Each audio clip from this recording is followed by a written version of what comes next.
Praise the Lord. 18ஆம் சங்கீதம் 28ஆம் வசனம், தேவரீர் என் விளக்கை ஏற்றுவீர், என் தேவனாகிய கர்த்தர் என் இருளை வெளிச்சமாக்குவார் என்று சொல்லி வாசிக்கிறோம். பிரியமானவர்களே, தாவீது தன்னை சூழ்ந்து பிரச்சனைகள் சூழ்ந்து நிற்கும் பொழுது தாவீது தேவனை நோக்கி ஒரே ஒரு விண்ணப்பம் பண்ணுகிறார். என்னவென்று கேட்டால், என்னுடைய வாழ்க்கையில சூழ்ந்திருக்கிற இருளை நீர் வெளிச்சமாக்குவீர், என் வாழ்க்கையிலே நீர் ஒரு விளக்கை ஏற்றுவீர், அந்த வெளிச்சத்திலே நாங்கள் நடப்போம் என்று சொல்லி விசுவாச அறிக்கையோடு கூட தாவீது தேவனை நோக்கி விண்ணப்பம் பண்ணுகிறதை நாம் இந்த இடத்துல பார்க்கிறோம்.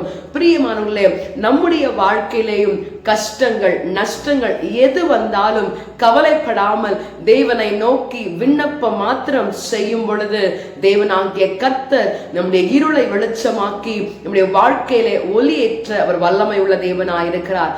அந்த தேவாதி தேவனை ஆராதிக்க நம்ம விட்டுக் கொடுப்போமா? Praise the Lord.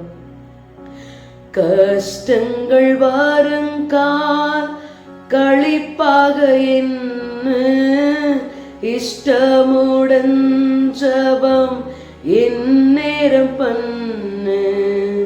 கஷ்டங்கள் வருங்கால் களிப்பாக என்ன இஷ்டமுடன் ஜெபம் எந்நேரம் பண்ணு.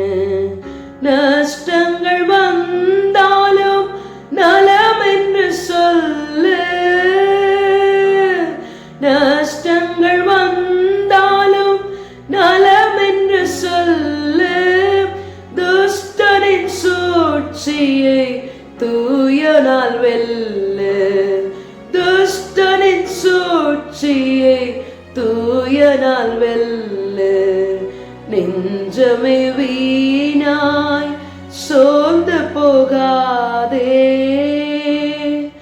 ஆண்டவரே, தங்களுடைய இருதயத்திலே ஆண்டவரே சிந்தனையிலே யோசனையிலே நினைவுகளிலே பாரத்தோடு கவலையோடு கஷ்டத்தோடு நஷ்டங்களோடு கூட இருக்கிறதான உங்களுடைய அடியார்களை கண்ணோக்கி பார்த்து, எந்த கஷ்டம் நஷ்டம் வந்தாலும் எங்களுடைய வாழ்க்கையிலே எங்கள் நீ ஆண்டவரே இருளை வெளிச்சமாக்குவீர் என்ற நம்பிக்கையோடு உம்மை நோக்கி பார்க்கும் பொழுது எங்கள் வாழ்க்கையிலே விளக்கை ஏற்றி எல்லா கஷ்டங்களையும் நஷ்டங்களையும் மாற்றி போட்டு எங்களை ஆசீர்வதிக்க வேண்டும் என்று உம்முடைய அன்பின் கரத்தில் விட்டு கொடுத்து ஜெபிக்கிறோம். ஆசீர்வதியும் இயேசுவின் நாமத்தில் ஜெபிக்கிறோம் பிதாவே, ஆமென்.